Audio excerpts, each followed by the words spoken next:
you're tuning in. It's the start of January 2020, and I wish you all a happy new year.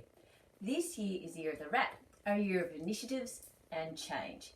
It's also the beginning of a new decade and a great time to review what you've been doing over the last few years and what's been working and what has not been working for you. Hi, I'm Sophie from Wellbeing, and I work with many people that have suffered some sort of form of emotional abuse. This new series, I'll be focusing on how it's occurred. Usually it's insidious, so as time's progressed, we've become more and more immersed and been exposed to more and more without knowingly enabling our abuser nor wanting to willingly be a victim. A bit like a frog in water, the hotter we make it, gradually the less it notices the temperature until it's way, way too hot. If you like what I have to say or think it could help someone you care about, please subscribe and share. You never know when or which message may resonate with those that are in abusive relationships. The thing with abusive relationships, as we've spoken about before, is because there's often no physical bruises, it's often dismissed or minimized by those around us and even by ourselves. Look, make no mistake, this form of abuse is toxic physically and emotionally to you as well, and you can get more information on this through my course on Udemy. Just click on the link below. Today though, what I would like to talk about is that we all have the potential to change things up. Maybe it's not possible at this time to leave the relationship, but that does not mean you are powerless or stuck. It does mean that you have choices and that those choices are different than perhaps the ones that you chose before. However, it isn't always feasible to leave the relationship. There may be finances, family, culture, children, or religious beliefs that prevent this. You can, however, take measures to protect yourself from the internal wounds. If you saw my last vlog, you'll know that the narcissist in your life is not going to change. Having ascertained that means that if we want to protect ourselves from the various stresses that'll keep coming our way, we need to do something different. So for the new year, I want you to look at what you've been doing the past decade. Write it down, that often helps with clarity. Are you defending yourself in arguments? Are you constantly explaining in the hope that the narcissist will understand, but you're being met with stonewalling or blankness, like they don't understand, so you find yet another way to explain how you feel? Maybe you've even used all the right language, like, this makes me sad and I love you, but that behavior really hurts. When this happens, I become hurt, confused, frightened. Whatever method you've been trying to get through to your narcissist, write it down and note, did it work? Most likely, in the majority of cases, it won't have worked. Or if it did, it was short-lived. Maybe they expressed that they were sorry, but the behavior was repeated again and again. Maybe they said they didn't want to hurt you or they didn't want to make you sad.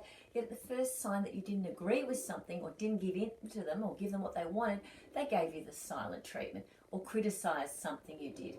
Or maybe this was even unrelated to what you were trying to talk about. This is a form of deflection, and I'll talk about the language used by a narcissist in another vlog. But noting what you've tried, you can now clearly see what didn't work, what inflamed the narcissist and what created even more agitation, and which boundaries they really didn't like you presenting to them. This isn't for the purpose of being able to bend and yield to each other for each of their whims again, but rather to gather information for yourself so this can help in your self-analysis. Clearly, if you're here now, then you too are searching for help and guidance with how to move forward into the new year, into the new decade. If you find that it's all too much, then please seek more professional help than this vlog.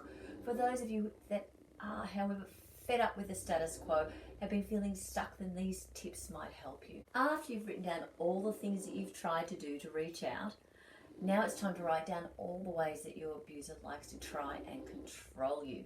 They may not do this consciously, as usually they're victims as well, but we are all responsible for our own behaviour and how we treat other people. The communication is in the response that we receive. So if we make someone feel sad, vulnerable, lonely or isolated, that's on us. Then we have a choice to change what we do. Your narcissist has these same options. They too do what works for them. Because they lack empathy, they don't care how you feel. And because of their personality, they don't see the need to change. So now that you know what you've tried with them and how they consistently respond, you have choices. Do you continue to do the same, feel the same, and perhaps end up sick or allowing the toxic relationship to dictate all your life? Or do you now choose to change? It's time to take back control of your inner world. It's time to start deflecting those hurts so that they don't penetrate in. It can be different for each of us, but these are some common strategies that have worked. If you've been criticised, put down, stonewalled, you may have the choice to leave the room, not react, or go to a different place in your mind. Maybe this is the time to focus on someone else, something you learned or want to learn. By doing this, you're not absorbing the insults or the silence. Those of you that have experienced a silent treatment will understand how hurtful and manipulative that can be. Can you focus more on your health? Physical exercise is a great way to feel empowered and to deal with stresses. There are numerous articles written on this. These are really good ways to disassociate. That may be able to protect you a little bit more.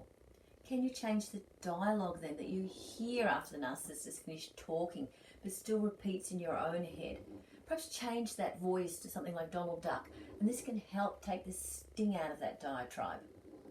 The final thing today is to know that your expectation and desire for hope of change will need to alter. If you adjust your expectations, then the hurt that they keep inflicting as they constantly distort your words and intentions, it'll help you emotionally to calibrate better.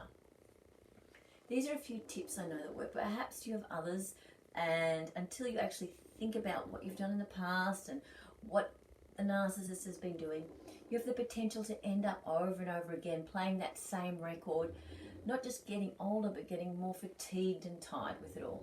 You have one precious life. How are you going to use it this decade? It's a great time to assess and plan how you can work within your boundaries. I know the journey isn't easy, but a day-by-day strategy can help you find the joy back in each day and help you find your inner light again. And soon you develop habits that help you cope automatically. So until next time, I'm sending you much love, and please subscribe so we can continue to help and reach out to those in need of it.